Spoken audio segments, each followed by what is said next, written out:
Future officers అవ్వాలనుకుంటున్న వాళ్ళు even examiner ఏం hope చేస్తాడంటే సిల్లీ ఈ రూమర్ మాంగరింగ్ టాకు ఇలాంటివి కాదు డిస్కస్ చేసుకోవాల్సింది, అలాంటి వాటి మీద కాదు నాలెడ్జ్ ఉండాల్సిందే అని కోరుకుంటాడు. ఫర్ ఎగ్జాంపుల్ ఇక్కడ కాస్మెటిక్స్ గురించి ఆస్పిరెంట్స్ కానీ లేదంటే ఫ్యూచర్ ఆఫీసర్స్కి కానీ లేదా even for that matter any పర్సన్కి కానీ అంత ప్రామినెన్స్ ఉందా?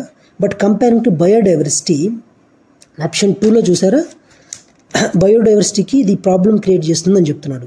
సో ఎగ్జామినరు మనకు ఒక క్లూ ఇస్తున్నాడు. దీని నుంచి సిల్లీ వాటి మీద ఆన్సర్స్ ఫ్రేమ్ చేయడం అన్నమాట. యూజువల్గా ఏదైనా సొసైటీకి కానీ లేదంటే ఎన్విరాన్మెంట్కి కానీ అట్లా ఏదైనా మేజర్ ఇష్యూస్ కానీ కాజెస్ ఉంటేనే వాటి మీద క్వశ్చన్స్ ఫ్రేమ్ చేస్తారు. ఈవెన్ స్టేట్ పిఎస్సి కానీ యూపీఎస్సి కానీ ఫర్ దట్ మ్యాటర్ కొన్ని కోర్ టాపిక్స్ ఉంటాయి, ఇంపార్టెంట్ ఇష్యూస్ కానీ లేదంటే ఇనిషియేటివ్స్ కానీ అట్లాంటి వాటి మీద క్వశ్చన్స్ ఫ్రేమ్ చేస్తాడు. సో ఇక్కడ ఆప్షన్ బి ఈజ్ కరెక్ట్. యాక్చువల్గా ఆప్షన్ సి చూద్దాము. It's extract is used in synthesis of pesticides. Pesticides అనేది కొంచెం ఇంపార్టెంట్ టాపిక్కే, but comparing to the option A and C, B అనేది చాలా ఇంపార్టెంట్. ఇక్కడ మనకు అన్నిసార్లు మనకున్న నాలెడ్జే మనకు యూజ్ అవ్వదు అనమాట. ఒక్కొక్కసారి sometimes we have to take the risk.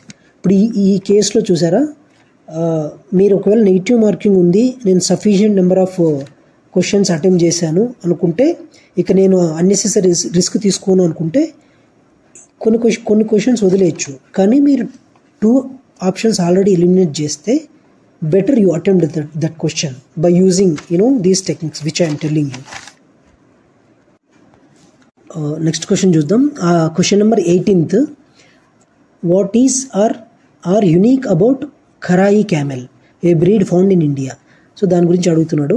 Option 1, it is capable of swimming up to 3 kilometers in sea water. Okay. Second option, it survives by grazing on mangroves. Okay, possibility ఉంది. Option 3 చూద్దాం. It lives in the wild and cannot be domesticated. ఇక్కడ చూసారా, ఇది Kharai camel అంట. దీన్ని domesticate చేయలేమంటున్నాడు option 3లో. Cannot be అంటున్నాడు. Generally cannot be, should not be అనేవి అంత కరెక్ట్ ఆన్సర్స్ ఉండవు అనమాట ఆప్షన్స్లో.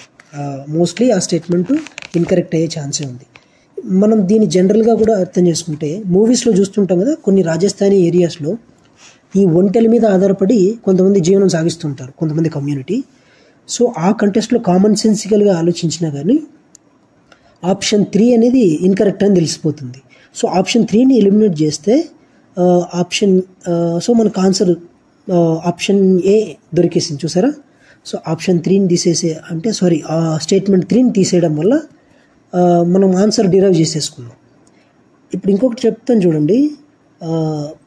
ఇది ఒక ఖరాయి క్యామెల్ కదా, కెనాట్ బి డొమెస్టికేట్ అంటున్నాడు. ఒకవేళ in case A wild life protection act కింద కానీ ఏ రిలేటెడ్ యాక్ట్ కింద అయినా సరే కెనాట్ బి డొమెస్టికేటెడ్ అని కాకుండా అలాంటి లీగల్ ప్రొవిజన్ ఉంటే షల్ నాట్ బి అని వాడతాడు అనమాట. లీగల్గా అయితే జనరల్గా అలా ఉండాల్సి వస్తే కెనాట్ బి అని ఉండదు జనరల్లీ. సో అది కూడా ఒక క్లూ అనమాట. మీరు అంత డీప్గా ఆలోచించాల్సిన అవసరం లేదు అనుకుంటే కూడా స్టిల్ ఇలాంటి ఎక్స్ట్రీమ్ కీవర్డ్స్ ఉన్న వాటికి మీరు ఇన్కరెక్ట్ అని అజ్యూమ్ చేసుకొని తీసేయచ్చు. బట్ ఒకసారి మీరు జాగ్రత్తగా ఆలోచించాలి. Question number 26, other than poaching, what are the possible reasons for the decline in the population of Ganges river dolphins. So statement 1, construction of dams and barrages on rivers అంట. Okay. Statement 2 చూద్దాం. Increase in the population of crocodiles in the rivers అంట.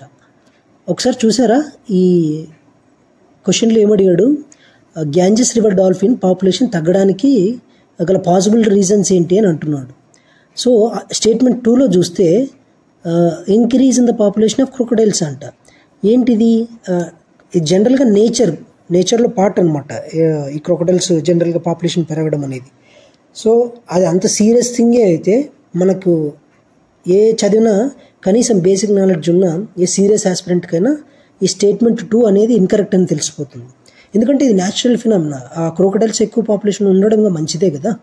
So అలా ఉండడం ఈ Ganges river dolphins population తగ్గడానికి గల reason అని ఖచ్చితంగా ఉండదన్నమాట. సో ఆప్షన్ 2ని ఎలిమినేట్ చేయొచ్చు మనం.